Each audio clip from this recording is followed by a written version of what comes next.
Salut! Alors aujourd'hui une vidéo dans un cadre un peu particulier parce que du coup avec l'assouplissement du déconfinement j'ai bougé à moins de 100 km de chez moi mais avec un peu plus de nature et du coup je travaille dehors.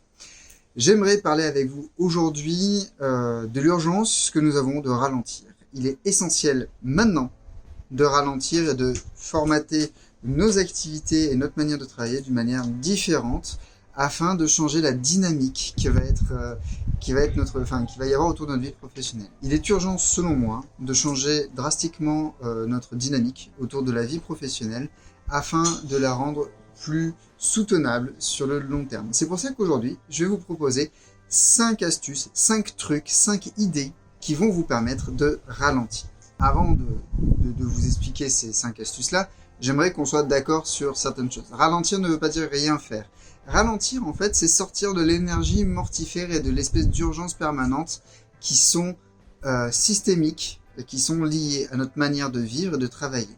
À l'heure actuelle, on veut nous faire croire que nous sommes dans un état d'urgence. Nous avons effectivement beaucoup de choses à faire, ça ne veut pas dire que nous devons tout le temps être à fond, et ça veut dire que parfois ralentir est la bonne chose à faire. La première astuce, elle ne va pas nécessairement vous surprendre. La première astuce que je vous suggère, c'est de garder les pieds sur terre et surtout de garder vos emails fermés. J'aimerais que vous mettiez en place une nouvelle hygiène autour de la gestion des emails. Cette nouvelle hygiène est très simple. Je vous propose de traiter vos emails 2 fois par jour. Une fois le matin en fin de matinée et une fois vers 16h, 16h30. Comme ça, après, vous bouclez votre journée et vous avez fini. Cette manière de gérer vos emails va vous permettre tout simplement de libérer du temps pour des tâches de fond et des tâches plus importantes. Alors si votre quotidien, si votre métier est de gérer des emails, évidemment que ce conseil ne vous sert strictement à rien. Si vous êtes sur le service client et que vous devez être hyper réactif, évidemment, vous allez devoir gérer vos emails. Encore que, peut-être que si vous vous offrez des temps sans email pour travailler des nouveaux process de gestion de la relation client ou autre, vous gagnerez du temps plus tard et vous resterez dans un état serein plus longtemps. La deuxième astuce, c'est de bosser sa connectivité comme un gourmet. Ça passe par plusieurs choses. La première chose, c'est par le fait de désactiver toutes les notifications qui ne sont pas essentielles de votre téléphone. Ça veut dire, par exemple, si vous êtes sur Android, sur les nouveaux Android, vous avez la possibilité d'avoir des notifications importantes ou autres, ou pas.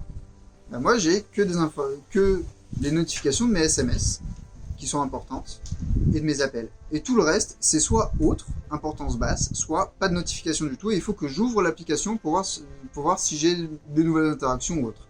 Typiquement, ça crée un espace mental incroyable et je fais pareil sur mon ordinateur. Le fait de bosser sa connectivité comme un gourmet et de choisir les moments où nous sommes connectés, ça crée plusieurs choses.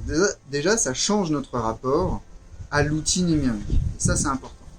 Deuxièmement, ça va aussi nous permettre, encore une fois, de dégager des temps de respiration et de travail de fond. Enfin, et ça c'est important, ça crée aussi ça nous permet de recalibrer des relations au numérique au niveau professionnel. Puisque je ne suis pas tout le temps en train d'interagir avec les gens sur LinkedIn, sur Twitter, sur Facebook, sur Instagram, sur mes emails, peu importe, ça veut quand même dire qu'il y a des moments où je suis disponible et des moments où je ne suis pas. Ce qui veut dire que les gens, quand ils vont me demander quelque chose, ils vont choisir un canal qui a plus de chances que d'autres de réussir. Et rien que ça, déjà, c'est très intéressant. Le troisième point, et là,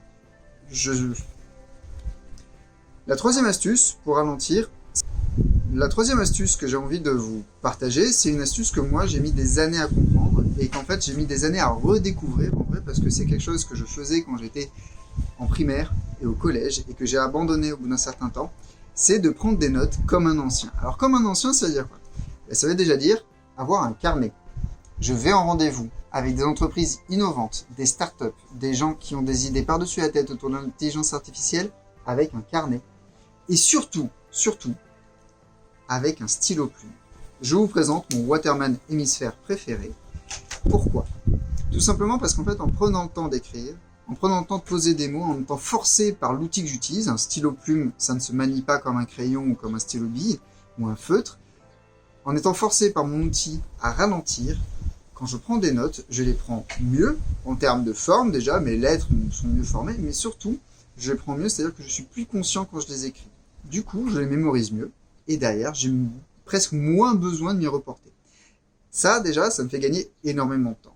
Un autre point, c'est que ça me force à ralentir pendant les rendez-vous. Même quand il y a plein d'idées, même quand il y a une discussion fascinante avec un client ou un prospect, je prends le temps d'écrire avec un stylo plume tout simplement parce que ça va me permettre de ralentir et de poser sur le papier des choses de manière claire, concise et précise.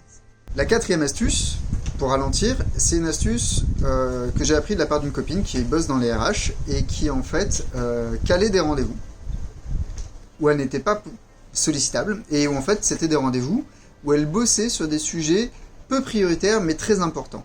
Le fait de repenser l'onboarding alors qu'on ne lui avait pas encore demandé mais elle savait que c'était dans les tuyaux et ainsi de suite, ça lui permettait de prendre de l'avance et du coup d'être dans un état plutôt de proactivité plutôt que de réactivité. Le fait de prendre des rendez-vous avec soi-même pour bosser sur des sujets qui sont pas nécessairement essentiels, urgents, mais qui représentent un gros volume de travail et qui nécessitent surtout de bien planifier, de bien réfléchir à comment est-ce qu'on va faire les choses, c'est essentiel.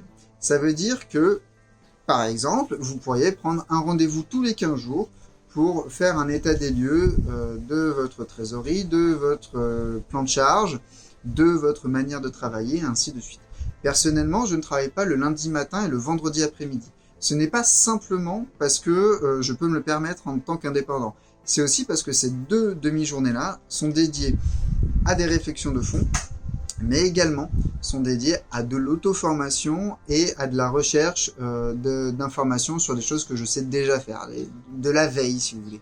Et juste en ayant ces temps-là qui sont bloqués dans mon agenda, sur lesquels je ne prends pas de rendez-vous, et si vous allez sur mon You Can Book Me, c'est un lien qui traîne sur plusieurs posts à moi, vous regarderez, mon lundi matin et mon vendredi après-midi sont pris. Toujours, toutes les semaines, tout simplement parce que ce sont des temps de fond de travail de moi, avec moi. La 5e astuce que je vous propose, c'est une astuce que j'ai découverte grâce à plusieurs bouquins autour du développement personnel et de la productivité. C'est la règle du tiers supplémentaire. C'est-à-dire que pour toute tâche que je réalise, que je n'ai jamais fait, je rajoute un tiers de temps à mon estimation. C'est-à-dire que si je considère qu'une tâche nouvelle va me prendre 3 heures, en fait j'en prévois 4 dans mon agenda.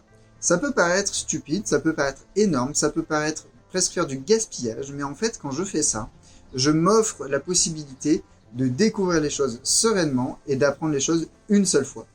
Et juste en faisant ça, et je le conseille à mes clients, je l'ai même enseigné en gestion de projet informatique et en gestion de projet innovant, cette règle du tiers-là, elle est géniale tout simplement parce qu'elle nous permet de construire aussi de la place pour la réflexion de fond sur l'apprentissage, sur comment est-ce qu'on va prendre en main totalement un outil pour le développer et l'appliquer ailleurs, et ainsi de suite. Cette règle du tiers supplémentaire, c'est ce qui va différencier les personnes qui vont fonctionner tout le temps par coup de bourre et par charrette, de ceux qui vont avoir le temps de planifier une soirée ou de sortir plutôt du boulot pour faire un bon repas ce soir. Et ça, pour moi, c'est essentiel. Avec les 5 astuces que je viens de vous présenter, c'est certain que vous allez changer pas mal de choses dans votre vie professionnelle. Ça ne va pas tout changer et ça ne sera pas nécessairement un changement de fond. Un changement de fond sur notre relation au travail et au temps est nécessaire et sera peut-être l'objet d'une prochaine vidéo, encore que j'en sais rien. Ce que je sais en revanche, c'est que si vous appliquez ces 5 astuces-là, déjà, vous allez pouvoir ralentir et vous allez pouvoir gérer votre temps d'une manière qui vous ressemble et vous convient beaucoup mieux. Avec ces 5 astuces, vous êtes équipé pour poser les bases d'une nouvelle vie professionnelle et d'une nouvelle dynamique professionnelle. Maintenant, il n'y a qu'un truc, c'est que le choix est le vôtre. Allez, bisous.